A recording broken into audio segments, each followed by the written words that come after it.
מודל כיתות בת ים הוא מודל ללמידה משמעותית. למידה משמעותית בשבילנו היא למידה שבה הילדים פעילים, הילדים חוקרים, הילדים מגלים סקרנות, הם אלה ששואלים את השאלות, הם אלה שמאתרים את מקורות המידע, מאבדים את המידע והופכים אותו לידע. כל הרעיון למודל הזה בעצם התחיל מאביב קינן, שהוא סמנכ"ל חינוך וקהילה בעיר בת ים. הוא זה שבעצם הציע לבתי ספר את המודל, ואנחנו החלטנו לקחת אותו.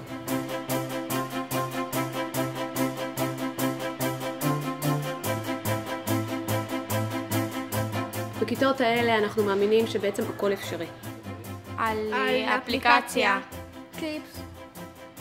אנחנו בונים מלגו, מטפלים עם בעלי חיים. למשל, נגיד יש לנו דגם של קוף שמתעופף על כוסות. בגלל הצורך שילדים שוכחים לעשות מערכת שעות, אז פתרנו את הבעיה והמצאנו אפליקציה. כל אחד בעצם אחראי על משהו אחר, הכל אפשרי. אם המורות מגיעות ואומרות אנחנו רוצות ללמד עכשיו גיאומטריה באמצעות אוריגמי, אני כמנהלת מאפשרת להם את זה. הכל אפשרי.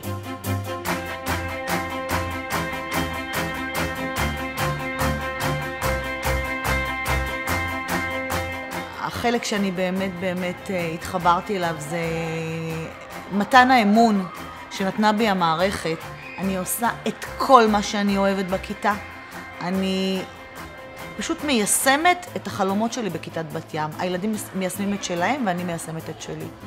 משרד החינוך מעורב בכך שבעצם אישר את הפרויקט, הוריד מאיתנו חסמים, נתן לנו אפשרות לא ללמד על פי תוכניות הלימודים המקובלות, נתן לנו אפשרות לבנות תוכניות לימודים משלנו, ונתן בנו אמון. כמו שאני נותנת אמון במורות, משרד החינוך נתן אמון בי ובצוות.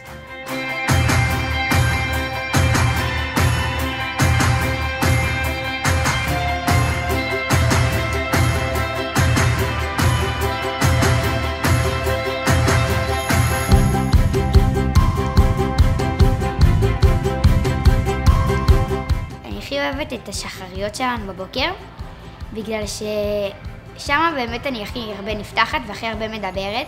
כל בוקר אנחנו פותחים את הבוקר בשחרית, הילדים יושבים במעגל. זה בעצם שעה ביום שבה כל ילד, ואפילו השקט ביותר, מוצא את המקום שלו לדבר, לפתוח את הרגשות. זה לא חשוב אם אני טוב בלימודים, אם אני פחות טוב בלימודים. וכאן גם יש לנו יותר מקום לבטא את הרגשות שלנו. מדברים על צורך חברתי, בעיות חברתיות, ואם יש איזה מצב של בעיה כיתתית חברתית, בכל מיני אפילו רשתות חברתיות, אם מדובר אחר הצהריים, אנחנו ממש מביאים את זה למעגל והילדים פותרים את זה.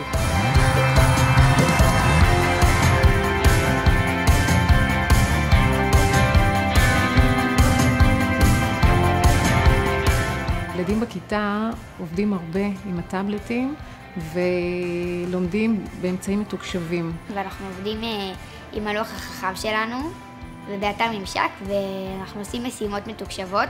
הטאבלטים מעוררים קודם כל סקרנות ויותר מוטיבציה ללמידה. התלמיד מבצע חקר בכל מיני נושאים באמצעות הטאבלט.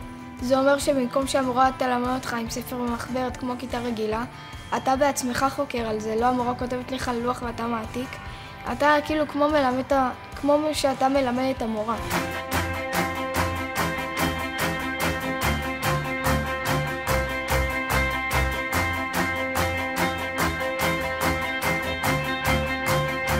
אני מרגישה הבדל, כי קודם כל המספר של התלמידים מצומצם. יש לנו אוטונומיה מלאה בכיתה. הילדים נהנים לבוא לבית הספר, והרבה פעמים גם הרבה ילדים מכנים אותי בשם אמא. זה רק מראה על הקשר האישי ביני לבין התלמידים. ומתי שהתחלנו עם כל העניין הזה של כיתות בת ים, זה עשה לי דחף, כאילו להכין שיעורי בית וללמוד ולהראות שאני טוב ולהראות שאני יודע. הנבחרת פועלת בעצם בשיתוף פעולה. כשילדים מלמדים ילדים ולומדים מתוך שיתוף פעולה, הלמידה היא חווייתית, עמוקה, משמעותית מאוד בשבילם. זה עוזר לנו עצמנו, אנחנו גם נפגשים, מכינים ביחד שיעורי בית, וכל אחד עוזר לשני. אם יש בעיה, כל אחד עוזר לשני ושמח לעזור. לכל תלמיד יש מטרה אישית, להעלות את הציון שלו, אבל גם מטרה כיתתית של להעלות ממוצע. ראיתי שבעצם אני ממש יכולה לזוז הצידה. הם בעצם בנו רשת של תמיכה אחד בשני במקצועות הליבה.